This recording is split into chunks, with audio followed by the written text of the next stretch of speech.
అమ్మోరు రాత్రి 7:30 మీ ఈటీవీలో.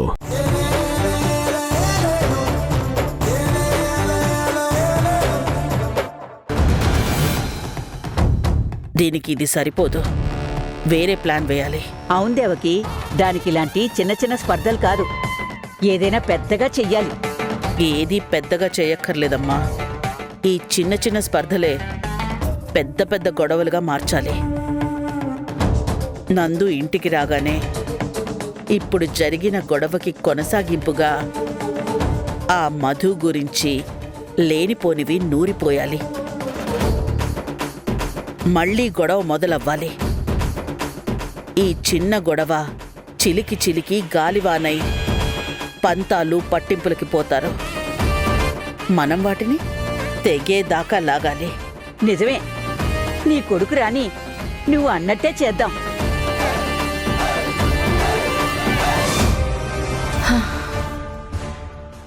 చిచి, ఏంటో ఈ కర్మ, ఈ వాంతులేంటి, ఇవన్నీ నేను క్లీన్ చేయాల్సిన కర్మ ఏంటి? చిచి.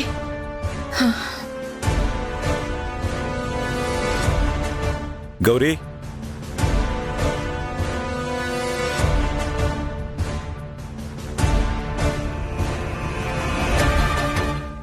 ఏమైంది?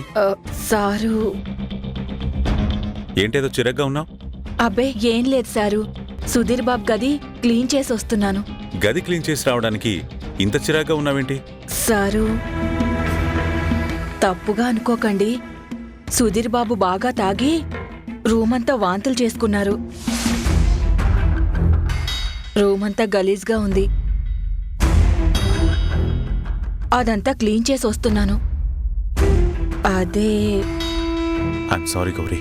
అయ్యో సారు, మీరు సారీ చెప్పడం ఏంటి? సుధీర్ బాబేదో తెలియక చేశారు, నేను క్లీన్ చేసేసాను. సరే, నువ్వు వెళ్ళు గౌరీ. అలాగే సారు.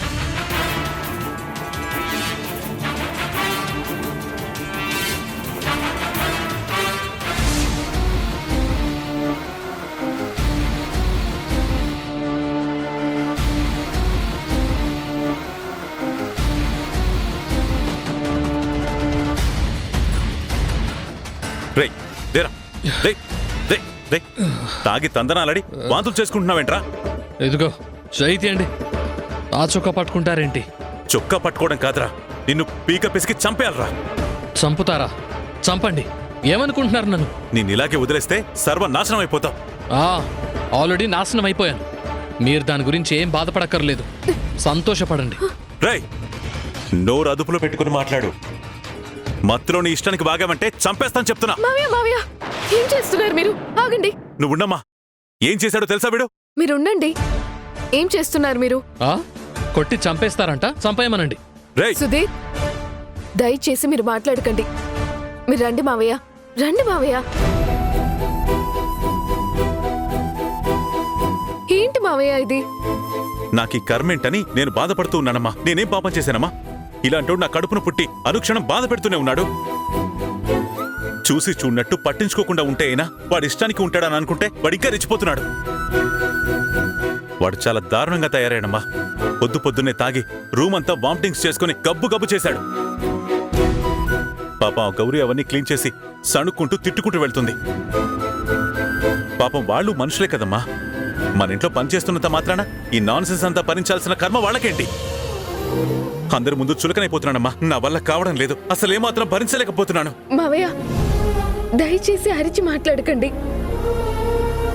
ఇదంతా అత్తయ్యకి తెలిస్తే ఎంత బాధపడతారో తెలుసా?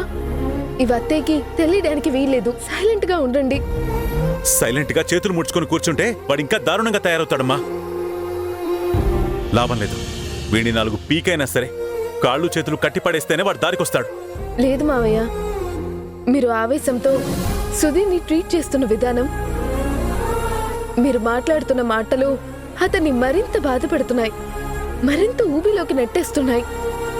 సుధీర్ బాగుపడాలన్నా బాగుండాలన్నా ముందు మీలో కాస్త మార్పు రావాలి మావయ్య. నాలో మార్పు రావాలంటావేంటమ్మా? ఒక తండ్రిగా వాడి బతుకు గురించి నేను ఆలోచించనా? వాడి జీవితం అలా నాశనం అయిపోతుంటే నాకు బాధ ఉండదా? వాడి మీద ప్రేమతోనే కదమ్మా ఇంత కోపడుతున్నాను. నిజమే మావయ్య, సుధీర్ మీద ప్రేమతోటి అతని జీవితం బాగుండాలనే మీరు కోప్పడుతున్నారు. కానీ ఎప్పుడూ ప్రేమ ప్రేమగానే కనబడాలి తప్ప కోపంగాను ఆవేశంగాను కనబడకూడదు మావయ్య. మరీ ముఖ్యంగా కన్న తండ్రి ప్రేమ ఎప్పటికీ కోపంతో బయటపడకూడదు. కన్నబిడ్డలకి కన్న తండ్రి బాధ ప్రేమ కంటే కోపం చాలా పెద్దగా కనబడుతుంది. ఆ కనబడే కోపంలో ప్రేమ కనిపించదు, మీరు ద్వేషిస్తున్నట్టే కనబడుతుంది. నేను ద్వేషిస్తున్నానమ్మా? మీరు ద్వేషించడం లేదు మావయ్య, ఖచ్చితంగా సుధీర్ని అమితంగా ప్రేమిస్తున్నారు. అది నేను అర్థం చేసుకోగలను. కానీ సుధీర్కి అర్థం కావాలి కదా మావయ్య. సుధీర్ తప్పు చేస్తున్నాడని మీరు ఆవేశపడుతూ మాట్లాడుతూ అతన్ని తిడుతూ మీరు తప్పు చేస్తున్నారు. చివరికిప్పుడు అతని మీద చేయి చేసుకునేంత వరకు వచ్చారు. సుధీర్ని సరైన మార్గంలో పెట్టాలన్నా, అతని భవిష్యత్తుని తీర్చిదిద్దాలన్నా, అతను క్షేమంగా ఈ ఉబి నుంచి బయటపడాలన్నా మీరు మీ అబ్బాయి మీద ప్రేమే చూపించాలి. ఏది చెప్పినా ప్రేమగానే చెప్పాలి. అతని తప్పప్పుల్ని ప్రేమతోనే తెలియజేయాలి తప్ప ఇలా కాదు మావయ్య. ఏ తండ్రైనా బిడ్డకి ఏం చేయకూడదో కాదు, ఏం చేయాలో చెప్పాలి. ఎలా ఉండకూడదో కాదు, ఎలా ఉండాలో అది చెప్పాలి. అన్నిటికంటే ముఖ్యంగా ఎంత ఎదిగినా ఆ బిడ్డ తండ్రి జీవితానుభవం ముందు పసిపిల్లాడేగా. మీకున్నంత అనుభవం ఆ బిడ్డకు ఉండదనేది అర్థం చేసుకొని ఓపిగ్గా ప్రేమగా చెప్పండి.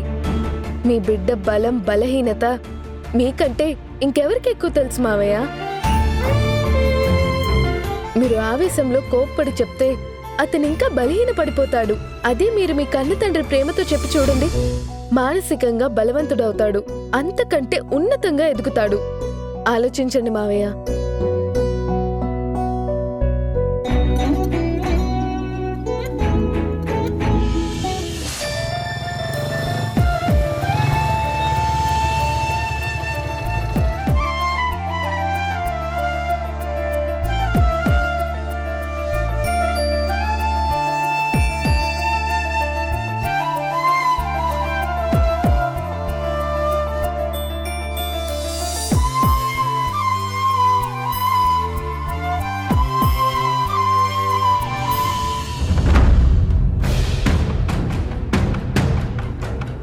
అమ్మా రమణి, నీ పెద్ద కూతురు అల్లుడు వచ్చారే, వాటర్ తీసుకురా.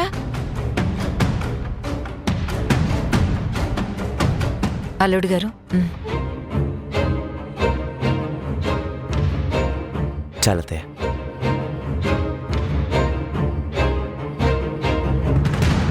అబ్బాయికి కాఫీ పెట్టవే. అలాగే. ఏముందత్తయ్య, నేనిక బయలుదేరుతాను. ఒక్క నిమిషం. మీరు బయలుదేరి వెళ్ళేటప్పుడు మీ భార్యను కూడా ఇక్కడి నుంచి తీసుకెళ్ళండి. ఇంకా ఇక్కడేం పని?